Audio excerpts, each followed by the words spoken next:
He was a man who commanded boardrooms and bent markets, to his will a millionaire who believed he owned the world. She was his pregnant wife, the perfect accessory to his perfect life. But when he walked out of their anniversary dinner for a last-minute meeting, he made a fatal miscalculation. He thought his money made him untouchable, that his lies were ironclad. He had no idea that the real power in their marriage wasn't in his bank account, but in a single piece of paper, a prenuptial agreement he'd laughed at years ago, signed not by him, but by the one man he could never defy, his father. The crystal glasses on the dining table at l'Orangerie chimed with a delicate, almost mournful sound, a stark contrast to the forced brightness of Donovan Hale's smile. Each of the three chandeliers above them, dripping with hand-cut baccarat, seemed to cast a spotlight on the lie he was living. Across the starched white linen, Genevieve, his wife of 5 years, radiated a serene glow that both captivated and condemned him. Her hand rested almost unconsciously on the gentle swell of her stomach, a 6-month testament to the future he was supposed to be building with her. "To us," Genevieve said, her voice soft as cashmere. She raised her glass of sparkling water, her blue eyes the color of a twilight sky, fixed on him, and to the next chapter. "I still can't believe it's been 5 years. 5 perfect years." Donovan corrected his own voice, smooth and practiced. He lifted his champagne flute, a vintage Dom Perignon that cost more than most people's monthly rent. The lie tasted like expensive bubbles and bitter regret. He looked at her, truly looked at her, and saw the woman. The world saw Genevieve Hale, the statuesque, elegant wife of a real estate magnate, a former art curator, with a pedigree as flawless as the pearls she wore. Her dress, a flowing midnight blue silk that accommodated her pregnancy with grace, was a custom piece from a designer whose name was whispered in reverent tones. She was by all accounts perfect, and that was the problem. Perfection was a cage, and he was rattling the bars. Their life was a meticulously curated exhibition of wealth. Their home, a sprawling modern mansion in the secluded hills overlooking the city, was less a home and more a statement piece, all glass and steel and minimalist art. Their social life was a calendar of galas, charity auctions, and exclusive parties where their presence was not just expected, but required. They were the Hale power couple, a brand built on Donovan's aggressive business acumen and Genevieve's effortless sophistication. "I have something for you," Genevieve said, her smile widening. A waiter, materializing as if summoned by thought, placed a small, elegantly wrapped box beside her plate. She slid it across the table. "Happy anniversary, my love." Donovan's heart gave a guilty lurch. He had of course gotten her a gift. His assistant had handled it, a diamond necklace that was currently nestled in a box in his coat pocket, its price tag astronomical and its sentiment non-existent. He opened Genevieve's gift. Inside, nestled on a bed of black velvet, was a vintage Patek Philippe watch from the 1950s. Its face a warm, creamy white, its leather strap worn to a soft patina. It wasn't ostentatious. It was thoughtful, timeless, and deeply personal. He remembered mentioning just once, months ago, how he admired the watch his grandfather used to wear. She had remembered. "It's incredible," he said the words, feeling like ash in his mouth. He unclasped his current watch, a monstrosity of gold and platinum, and fastened the vintage piece to his wrist. It felt heavier than its weight. "I thought it was more you," she said softly. "The real you, not the one who has to impress everyone all the time." Her perception was a knife twisting in his gut. The guilt was a physical thing, a sour heat rising in his chest. Because as he sat there accepting this thoughtful, loving gift, his phone vibrated in his pocket. A single sharp buzz. He didn't need to look. He knew who it was. Sloane. The world outside the restaurant's panoramic windows was a glittering tapestry of city lights, a kingdom he had helped build. He owned skyscrapers, luxury condos, entire blocks of the city. He could acquire anything he wanted with a phone call and a wire transfer. Yet the one thing he craved tonight was escape. The main course arrived seared scallops for her, a bloody steak for him. He barely tasted it. His mind was elsewhere in a sleek downtown cocktail bar where Sloane Decker would be waiting. Her laughter, loud and unrestrained, her eyes full of a fire that didn't seek to understand him, but simply to consume him. Sloane was everything Genevieve wasn't. She was impulsive, a little rough around the edges, a marketing executive who fought her way up and wasn't afraid to celebrate her victories with a shot of tequila. With her, there were no expectations of perfection, no silent histories to live up to. There was just the raw, thrilling present. Another vibration, longer this time, impatient. He cleared his throat, pushing a piece of steak around his plate. Jen, darling, I am so terribly sorry. Genevieve looked up from her meal, her fork pausing mid-air. A flicker of confusion crossed her face. Sorry? For what? Something's come up. A deal in Singapore. The time difference is a nightmare, and they're about to walk. I have to take a conference call. It's urgent. Potentially catastrophic if I don't handle it right now. The lie was slick, well-rehearsed, a worn path in his mind. Genevieve's smile didn't falter, but the light in her eyes dimmed almost imperceptibly. It was a skill she had perfected, maintaining composure while her world tilted on its axis. Oh, on our anniversary, I know. And I'm a bastard for it, he said, laying the groundwork for a future apology, the one he'd deliver tomorrow. With flowers and feigned remorse. Believe me, I'd rather be nowhere else but here with you. But this is a nine-figure deal. It's unavoidable. He dabbed his lips with his napkin and reached for his wallet, throwing several $100 bills onto the table. Please stay. Finish your dinner. Have dessert. I'll make this up to you, I promise. He stood, leaning down to kiss her. Her cheek was cool against his lips. For a fleeting moment, her hand tightened on his arm, a silent plea. But he gently pulled away, his mind already out the door. I love you, he murmured the words, automatic hollow. I love you too, she replied, her voice quieter than before. As Donovan walked away, weaving through the tables of the city's elite, he didn't look back. If he had, he would have seen Genevieve's mask of serene composure finally crack. He would have seen her gaze drop from his retreating back to the phone she held in her lap, its screen illuminated. And on that screen, he would have seen the text message she had sent, just moments before, to her sister. It's happening again. He just left. He stepped out into the cool night air, the valet rushing to bring his car, a low-slung, gunmetal grey Aston Martin. The city air felt electric, charged with promise. The guilt was already receding, replaced by a surge of adrenaline. He was Donovan Hale. He had a beautiful pregnant wife at home and a thrilling, passionate mistress waiting for him downtown. He truly believed he could have it all.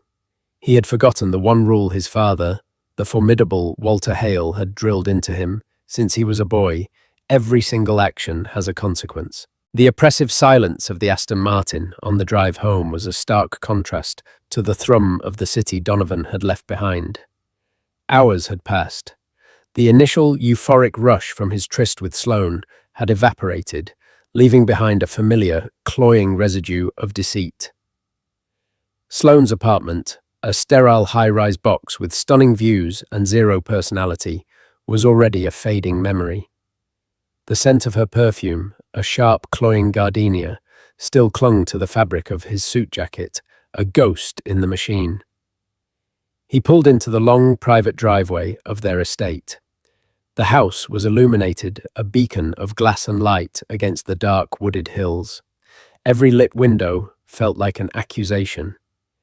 As he keyed in the security code, the heavy oak door swung inward to a home that was eerily quiet. The staff would have retired for the night. He had expected Genevieve to be asleep. Instead, she was in the main living area, curled on one of the vast white sofas that faced a floor-to-ceiling window overlooking the sleeping city. She wasn't reading or watching television. She was just sitting there, a lone figure in the cavernous room, still in her beautiful blue dress. A single lamp cast a warm, isolated glow around her, making the rest of the room feel vast and cold. "Jen," he said, his voice unnaturally loud in the stillness. "You're still up?" She turned her head slowly, her expression unreadable. "I was waiting for you. How was your deal?" The word deal hung in the air between them, laced with an irony so sharp it could cut glass. It was a mess. He lied, slipping off his jacket and draping it over a chair, hoping the distance would dissipate the incriminating scent. But I handled it. "We're back on track." "Good," she said, her tone flat. "You must be exhausted." "I am." He walked towards the bar set up in the corner of the room and poured himself a whiskey, his back to her. He needed the burn. "I'm sorry again about dinner. It was unavoidable." "Was it?" The question was so quiet, so devoid of accusation, that it was more powerful than any shout. He turned, leaning against the marble bar. "What's that supposed to mean?" "It means," she said, finally rising from the sofa, "that I'm tired, Donovan." She walked towards him, her movements fluid and deliberate. She didn't stop until she was standing directly in front of him, close enough for him to see the faint smudges of mascara beneath her eyes.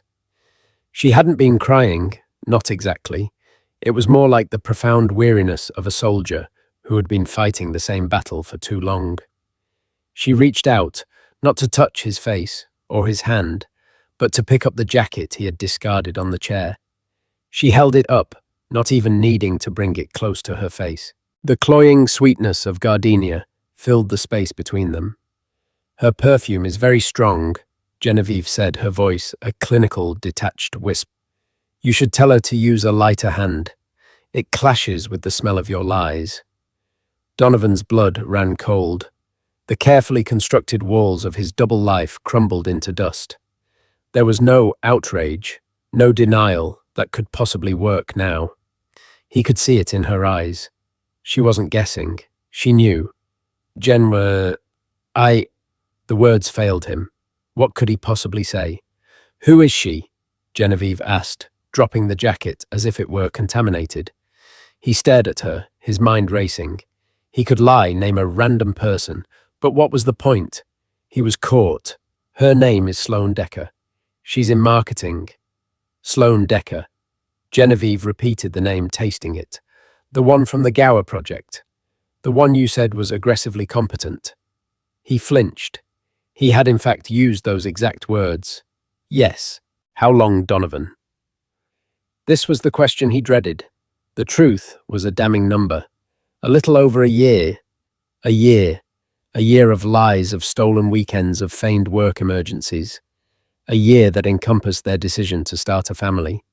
The realization hit her with the force of a physical blow. Her hand flew to her stomach, a protective, instinctive gesture. The baby kicked, as if sensing its mother's distress. "So while we were trying for this baby, our baby, you were with her." Her voice cracked on the last word, the first sign of the deep well of pain beneath her controlled exterior. "Jen? It wasn't like that," he stammered, taking a step towards her. "It didn't mean anything. It was just physical, a distraction. It has nothing to do with you and me, with our family." It was the worst possible thing he could have said.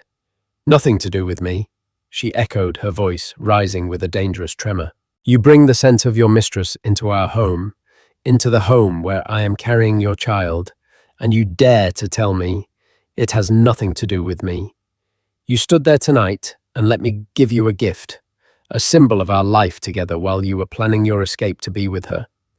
Do you have any idea how grotesque that is?" "I'm sorry," he said, the words utterly inadequate. "I'll end it. Tonight. It's over. I'll do anything. The problem, Donovan," she said, her composure returning, chillingly swift, "is that I don't believe you. And even if I did, the problem is that it happened at all."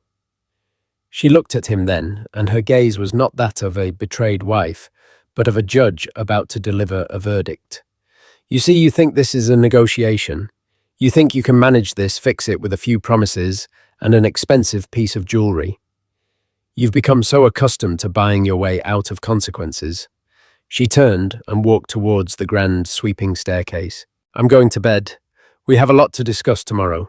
Genevieve, wait, he called after her. We can talk now. She paused, her hand on the polished banister, but she didn't turn around. No, I don't think you fully grasp the situation you're in. You should get some rest, Donovan. You're going to need it. He watched her ascend the stairs, her back ramrod straight, a queen leaving a battlefield. The silence she left behind was heavier, more profound than before. He was alone in his monument to success, the whiskey in his hand offering no comfort. He had confessed. He had offered to end the affair. He thought naively that this was the worst of the storm. He thought tomorrow would be about tears, apologies, and the slow, painful process of rebuilding. He had no idea that the storm had not yet broken. This was merely the calm before the flood. The next morning, the sun streamed through the vast windows of the Hale mansion with an almost mocking cheerfulness. Donovan hadn't slept. He'd spent the night on the sofa in his office, the untouched whiskey from the night before still on the desk, a silent sentinel to his unraveling life. He replayed the confrontation with Genevieve over and over, each memory a fresh wave of panic.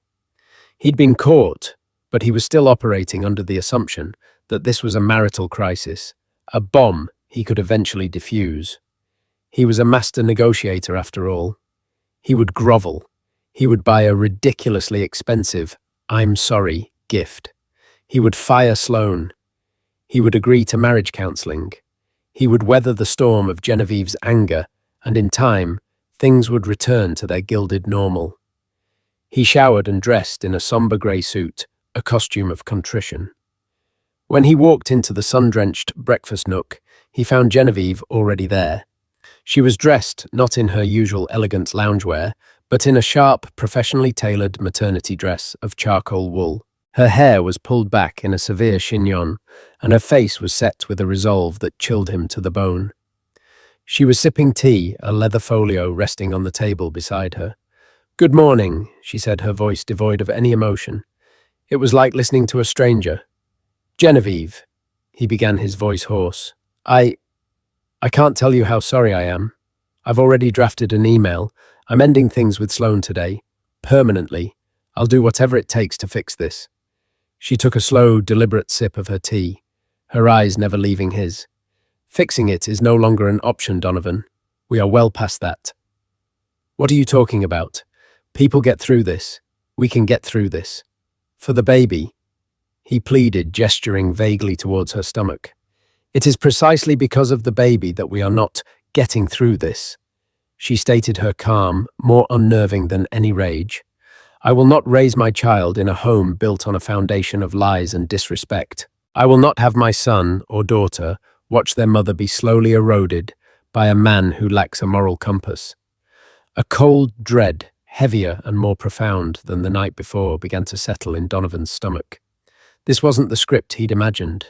Where were the tears, the recriminations, the screaming match that would lead to tearful reconciliation? This cool, detached woman was not the wife he thought he knew. "So that's it? You're just giving up? 5 years thrown away?" he asked, a note of disbelief in his voice. "I'm not the one who threw them away," she countered, her voice cutting. "You did. You threw them away every time you lied to me, every time you left my bed to go to hers. You made your choice, Donovan, 1,000 times over. Now I'm making mine." She slid the leather folio across the polished marble table. It landed in front of him with a soft, definitive thud. "Divorce papers." He sighed, a wave of weary frustration washing over him. "All right, Genevieve, if this is how you want to play it, my lawyers will be in touch with yours. We can be civilized about this." He reached for the folio, a flicker of his old arrogance returning. This was territory he understood. Contracts, negotiations, assets. He would be generous, of course, but he would also protect his empire. "Don't be so sure," she said. He opened the folio.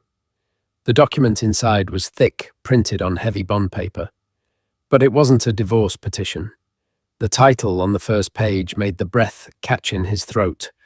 Prenuptial agreement between Donovan Hale and Genevieve Larson. He stared at it, dumbfounded. The prenup. He barely remembered it.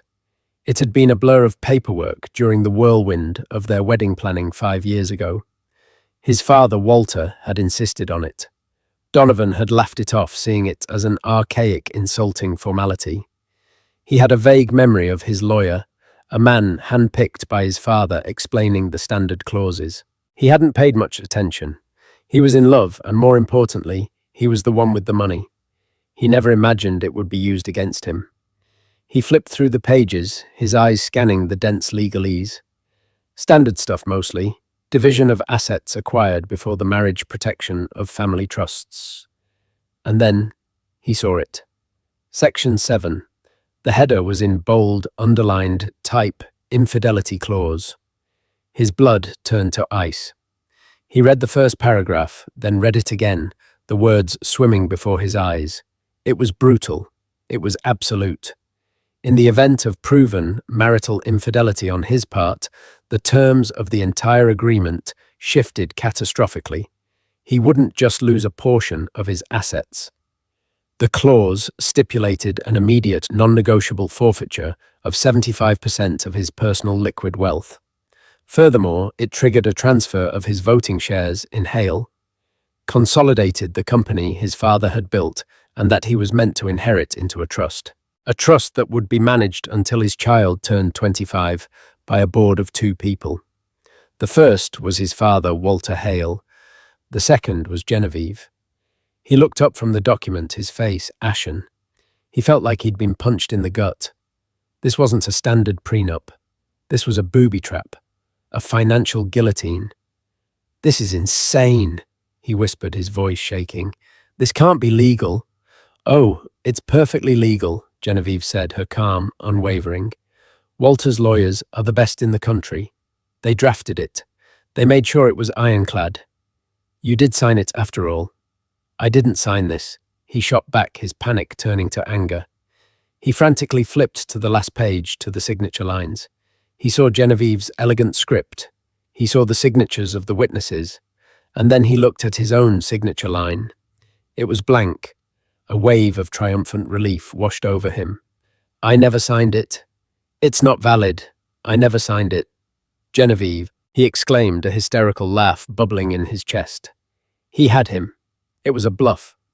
Genevieve simply raised an eyebrow. "Look again, Donovan. Look more closely." He stared at the signature page, confused. His line was empty. But then he saw it. On the line designated for the financial guarantor of the agreement, the party, ensuring the terms would be met, there was another signature. A bold, authoritative script that he knew as well as his own. Walter Hale. His father had signed it. Not as a witness, but as a primary party, binding the family's assets to the terms of the agreement.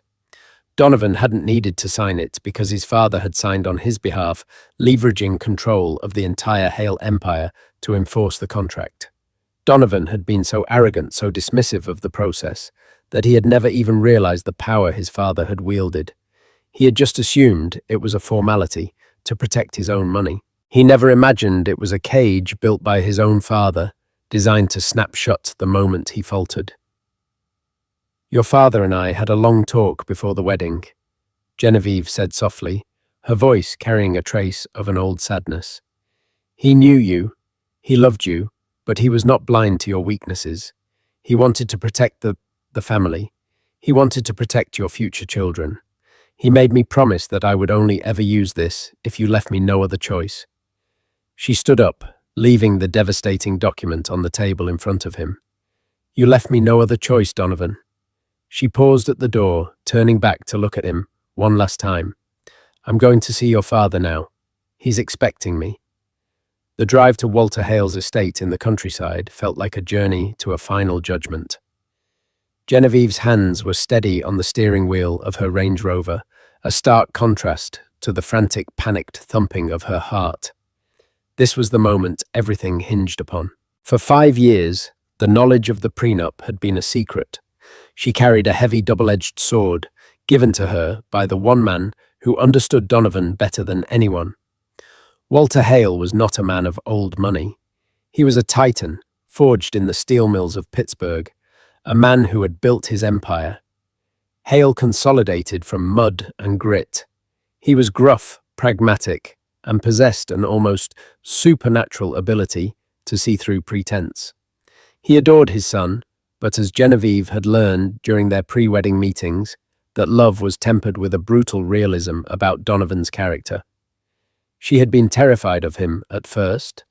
When he had summoned her, then Genevieve Larson, to his private study, a month before the wedding, she had expected a lecture on the responsibilities of marrying into the Hale family. Instead, he had offered her a glass of bourbon and a frank assessment. "My son is a good man, but he's a weak man." In some ways, Walter had said, his voice a low rumble. He sat behind a desk made from the polished wood of a fallen oak from his property. "He's had too much too soon. He thinks charm is a substitute for character. He loves you, I have no doubt. But his appetites, they can get the better of him." He had then slid the draft of the prenup across the desk. "I'm not asking you to sign this. I'm asking you to understand it. Donovan won't need to sign. I'm signing it as the chairman of this family. I'm staking the company's stability on his fidelity to you." Genevieve had been stunned. "You want to punish him if he—" "I want to protect what I've built." Walter corrected his gaze, sharp and penetrating. "That includes this family. It includes my future grandchildren. A man who will cheat on his wife will cheat on his partners. A man who breaks a vow will break a contract. It's a flaw in the foundation." This he tapped. "The document is not a punishment. It's a fail-safe. It ensures that if he jeopardizes the integrity of this family, the power to steer it falls to those with better judgment. Namely me. And you." He had looked at her, then a long, appraising look. "I've watched you. You have a spine of steel under that silk. You're not blinded by the money. You're the best thing that's ever happened to him. I hope you never have to use this document. But if he ever makes you feel small, if he ever breaks his promise to you and to the child you may one day have, you bring this to me, and I will stand with you." Now, 5 years later, she was making that drive. Walter's estate was a world away from Donovan's modern glass box. It was a sprawling stone manor surrounded by hundreds of acres of rolling hills and ancient trees. It smelled of old wood leather and power. The housekeeper showed her directly to the sunroom where Walter was waiting. He stood as she entered his large frame, still imposing in his late 60s. He wasn't smiling. He enveloped her in a brief, firm hug. "Genevieve, you look tired. I am Walter," she said, her voice trembling slightly for the first time that day. "He did it then," Walter stated. It wasn't a question. She simply nodded, unable to speak, as tears welled in her eyes. All the composure she had maintained for Donovan crumbled in the presence of this man's quiet strength. "Sit," he said gently, guiding her to a comfortable armchair. He poured her a glass of water himself. "Tell me everything." She recounted the events of the last 24 hours. The anniversary dinner, the lie about the Singapore deal, the scent of perfume, the hollow confession, and the arrogant assumption that he could fix it. She told him how Donovan had scoffed at the prenup, only to be silenced by the sight of his father's signature. Walter listened without interruption. His hands steepled his expression, hardening into granite with every word. When she finished, the silence in the room was heavy and profound. "The arrogance," Walter finally said, his voice a low, dangerous growl. "To do this to you now while you carry his child, it's a desecration." He slammed a fist onto the arm of his chair, the sound making the windows rattle. It was a rare explosion of anger from a man who was usually ice-cold in his fury. He thinks the Hale name is a shield. He's about to learn that it is a responsibility, one he has failed utterly. Just then, his phone rang its shrill tone, cutting through the tension. Walter glanced at the screen. "Speak of the devil," he answered, putting the call on speakerphone. "Dad, what the hell is this?" Donovan's voice was frantic, panicked. Genevieve is here with some insane document you signed. You have to tell her it's a mistake that you'll void it. There is no mistake. Donovan Walters' voice was glacial. This is crazy. You can't take my shares, my money. For what? A stupid mistake, I told her I'd end it. A mistake? Walter repeated the word with surgical disdain, is spilling coffee on your shirt. What you have done is a calculated, year-long betrayal of your wife, your unborn child, and your family name. You have proven you lack the judgment and character to lead this company or this family. Dad, please. Donovan's voice was cracking now, the arrogance replaced by sheer desperation. Don't do this. I'll lose everything. You have already lost everything that matters, Walter retorted. You just didn't realize it, because it couldn't be quantified on a balance sheet. Genevieve is here with me. The terms of the agreement are in effect as of this morning. My legal team is already executing the transfer of your voting shares into the new trust. You will be informed of the financial forfeiture by the end of the business day. Do not try to fight this. The contract is absolute. I made sure of it. What about me? What am I supposed to do? Donovan cried, his voice small and pathetic. You will learn to live with the consequences of your actions, Walter said, his tone final. A lesson, I might add, that is long overdue. He paused, his eyes meeting Genevieve's across the room. Genevieve and I have matters to discuss regarding the future of the company. Goodbye, Donovan. With that, he ended the call, plunging the phone back into silence. He turned to Genevieve, his expression softening slightly. Now, he said, his voice returning to its steady rumble. Let's talk about the future. Your future and the future of my grandchild. Genevieve looked at the formidable man before her, the architect of her husband's downfall and her own salvation. He had given her the weapon, and now he was standing with her as she used it. The battle she had dreaded, fighting alone, was over before it had even truly begun. The power had shifted not just in her marriage, but in the entire Hale dynasty, and it now rested in her hands. While Genevieve was solidifying her position at the heart of the Hale Empire, Donovan was in a state of freefall. After the call with his father, he had smashed his phone against the wall of his office, the sound of shattering glass, a pathetic echo of his own implosion. The room, usually his sanctuary of power, felt like a prison. The stock tickers on his multiple screens seemed to mock him, representing a world he no longer controlled. His first instinct was denial. He called his personal lawyer, a slick corporate attorney named Finch, and barked at him to find a loophole. Finch's response was swift and brutal. Donovan, I've reviewed the copy you sent Finch, said, his voice strained. It's more than ironclad. It's hermetically sealed. Walter's primary signature as financial guarantor makes it a business contract, not a standard prenup. To fight this, you'd essentially be suing your own father for control of Hale Consolidated. You would be laughed out of court, and the board would remove you from any remaining operational role for gross insubordination. Panic, cold, and suffocating seized him. 75% of his liquid assets. Gone. His voting shares. Gone. He was still a wealthy man by any normal standard, but he had been dethroned. He was no longer a king, merely a well-funded court jester. His mind, desperate for an anchor, turned to Sloane. He had to see her. She was the reason for all of this, but in his twisted logic, she was also his solace. She represented the world away from the crushing expectations of the Hales. He drove recklessly, his Aston Martin a blur of grey fury, to her downtown apartment building. He used his key to let himself in, not bothering to call first. He found her in the living room, laughing on the phone, a half-packed suitcase open on the floor. She was wearing a vibrant red dress, and she looked radiant alive. I have to go, babe. I'll call you back, she said into the phone, her eyes lighting up when she saw him. Donovan, what are you doing here? I thought you'd be in the doghouse all day. She sauntered over and wrapped her arms around his neck, attempting to kiss him. He pushed her away, his hands gripping her shoulders. What's with the suitcase? Sloane's smile faltered slightly. I told you, I'm going to Miami for the marketing conference. I leave in 3 hours. What's wrong? You look like you've seen a ghost. My life is over, Sloane. That's what's wrong, he said, his voice ragged. He began to pace her small living room like a caged animal. Genevieve knows. She knows everything. Sloane's eyes widened, but she quickly recovered, a shrewd, calculating look replacing her surprise. Okay. Okay, so she knows. It was bound to happen, right? So this is it.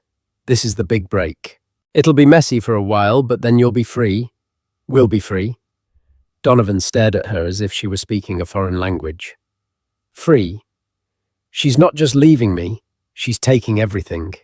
He explained the situation in a torrent of furious, disjointed sentences. The prenup, his father's betrayal, the infidelity clause, the trust, the catastrophic financial loss. He watched her face as he spoke, expecting sympathy, outrage on his behalf. Instead, he saw her expression shift from concern to disbelief, and then to a cold, hard appraisal. The warmth in her eyes vanished, replaced by the calculating mind of the aggressively competent marketing executive Genevieve had described. Wait, Sloane said, holding up a hand. Let me get this straight. You're telling me that because of us, your wife and your father are taking away most of your money, your company shares. Yes, that's what I've been saying, he exclaimed, exasperated. They've seized control. Sloane slowly sank onto her sofa, the vibrant red of her dress suddenly looking garish in the sterile apartment. She wasn't looking at him anymore. She was looking through him at the future she had imagined, a future of boundless wealth and status as the next Mrs. Hale, a future that was now rapidly dissolving. So the penthouses, the jet, the black card, she whispered, almost to herself. The question hit Donovan like a slap in the face. In his moment of utter crisis, her first thought was of the perks. Is that all you care about? He asked, his voice low and dangerous. What? She snapped her own fear and disappointment, making her vicious. What did you expect? Did you think I was in this for your sparkling personality, Donovan? I'm a realist. We had a great time, but the arrangement was based on a certain lifestyle. A lifestyle you apparently no longer have access to. The cruelty of her words was breathtaking. This was the woman for whom he had torpedoed his life. This was the raw, thrilling present he had craved. And it was as hollow and transactional as a business deal. I wrecked my life for you, he said, the words tasting like poison. No, you wrecked your life because you were careless and arrogant. She shot back, standing up, her demeanor now pure ice. You thought you could have it all and you got caught. Don't you dare lay that at my feet.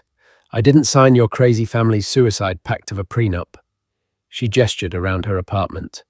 This was fun, Donovan, but I'm not going down with your sinking ship.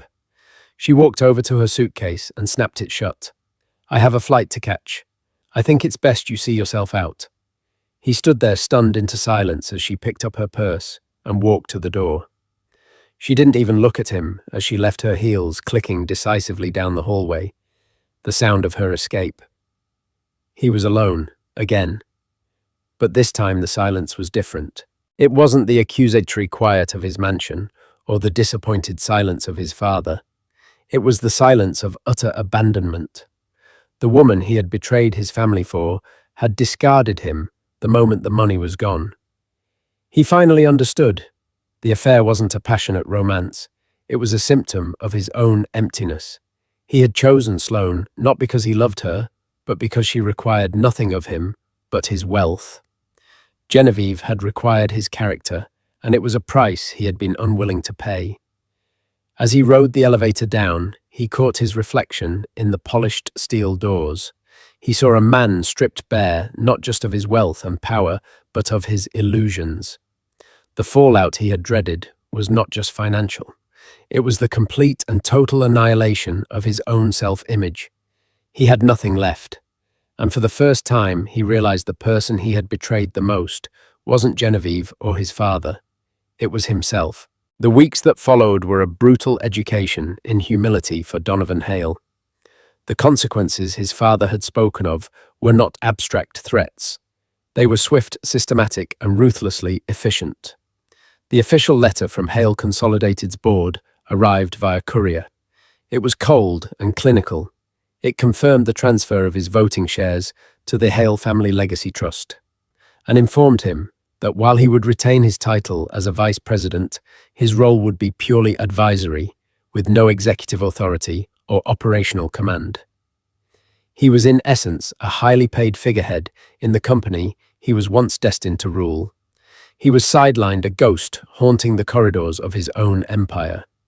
The financial blow was even more staggering. True to the prenup's terms, 75% of his personal fortune, the money he had made himself through side ventures and investments, the wealth he considered truly his own, was liquidated and transferred into a separate trust for Genevieve and their unborn child. He was left with the remaining 25%, a sum that would still classify him as a millionaire, but to a man accustomed to limitless resources, it felt like poverty. His credit lines were slashed. The black card was cancelled. He had to sell the Aston Martin.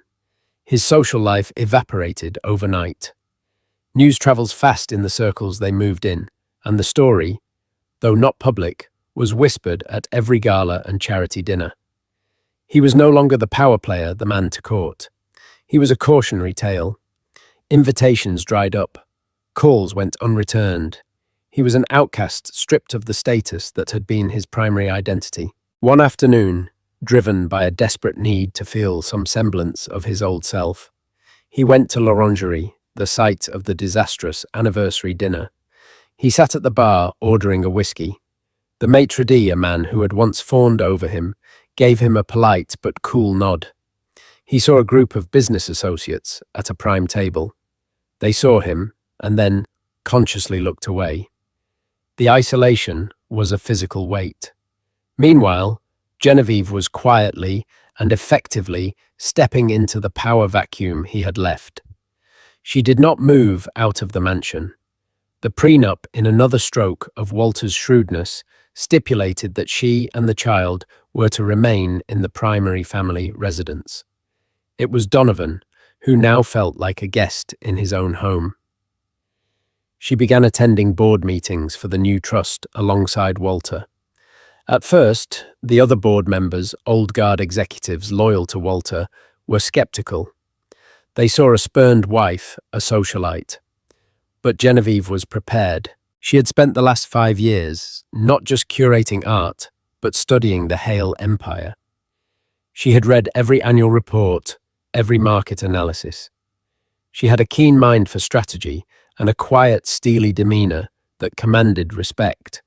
She didn't speak often in those first meetings, but when she did, her questions were insightful and her observations sharp. She wasn't emotional, she was methodical. Donovan saw the change in her firsthand. He would come home to find her in the study, not reading a novel, but poring over financial projections and blueprints for a new sustainable development project, a project he himself had dismissed as too idealistic. She was working with Walter to pivot a significant portion of the company's portfolio towards green energy and community-focused infrastructure, something his father had wanted to do for years, but had met with Donovan's resistance. He tried to talk to her to find some way back. He found her one evening on the terrace, looking out at the city lights. She was no longer wearing the flowing, delicate dresses of her early pregnancy. She wore a tailored professional maternity blouse, and she looked powerful. "Genevieve," he said, his voice soft, "what you're doing with the company, with my father, it's impressive." She turned to him, her expression neutral. "It's what's best for the company's future, and for our child's future. I'm securing their legacy, Donovan, the one you were willing to risk for a fling." "I know. I was a fool," he said, the admission costing him dearly. "Is there no hope for us? Can't we co-parent, be friends?" Genevieve considered this for a long moment. "Friendship, Donovan, is built on a foundation of trust and respect. You obliterated that. We will be civil. We will be effective co-parents to this baby. I will never speak ill of you to our child. They deserve to know their father. But you and I, us, that is over. You need to accept that. The finality in her voice was absolute. There was no anger left, no bitterness, just a calm, sad truth. She was moving forward, building a new life on the rubble of the one he had destroyed. His humbling was completed a week later. He had to go to the main Hale Consolidated building for a meeting, a formality, to brief him on changes he had no power to influence. As he walked through the lobby, he saw a new portrait being hung. It was a large, official photograph of the executive board. His father was in the center, looking formidable as ever. And to his right, in the position of honor once reserved for Donovan as heir apparent, was Genevieve. She was looking directly at the camera, her hand resting on her now prominent belly, her expression one of quiet confidence and unshakable strength. He stood there, invisible in the bustling lobby, a relic of a past regime. He was looking at the new face of the Hale dynasty, and he had no one to blame but himself. The unraveling was complete. All that was left was for him to figure out who he was, without the name, the power, and the money that had once defined him. 3 months later, the world had been remade. The opulent glass-walled mansion that had once been Donovan's symbol of dominance was now a nursery in waiting. The sharp, minimalist edges of the decor had been softened. A plush rug lay where a stark coffee table once stood. A bassinet, hand-carved from light oak, sat in the corner of the master suite. The home was no longer a monument to wealth, but a sanctuary, being prepared for a new life. Donovan lived there, but he did not dwell. He existed on the periphery, an uneasy ghost in a house that was no longer his. He slept in a guest suite in a separate wing of the house. He kept to his advisory role at the company, attending meetings, where his input was politely acknowledged and then largely ignored. The humiliation had burned away his arrogance, leaving behind a raw, hollowed-out man he barely recognized. He started spending his evenings, not in bars or at meaningless social events, but in the vast, silent library of the mansion, reading books on philosophy, history, and ethics, subjects he had long dismissed as irrelevant. He was for the first time in his life trying to build an inner world, having lost his outer one. Genevieve blossomed. Freed from the strain of maintaining a facade and empowered by her new role, she radiated a strength that was both formidable and deeply serene. She ran the Hale Legacy Trust with a deft hand, proving to be a natural leader. Her vision, combined with Walter's experience, was already yielding results, pushing the company into a more sustainable and respected future. She was no longer just Donovan Hale's wife. She was Genevieve Hale, a force in her own right. Her due date was approaching. One evening, Donovan found her in the nursery, carefully folding tiny baby clothes and placing them in a drawer. He stood in the doorway, watching her. The setting sun cast a golden glow into the room, illuminating the quiet contentment on her face. "Can I help?" he asked, his voice tentative. Genevieve looked up surprised, but not unwelcoming. "You can try and figure out how this stroller works. It seems to require an engineering degree." She gestured to a complex contraption of wheels and fabric in the corner. For the next hour, they worked in a comfortable, if distant, silence. Donovan, the man who once negotiated 9-figure deals, struggled with the stroller's instructions, eventually collapsing in a heap of laughter at his own incompetence. It was the first time Genevieve had heard him laugh genuinely in months. A small, sad smile touched her lips. "I'm sorry, Jen," he said, his laughter subsiding into something more somber. He sat on the floor amidst the stroller parts. "I'm sorry for everything. Not just for what I did, but for the man I was. I didn't deserve you." "No," she said softly, her voice free of malice.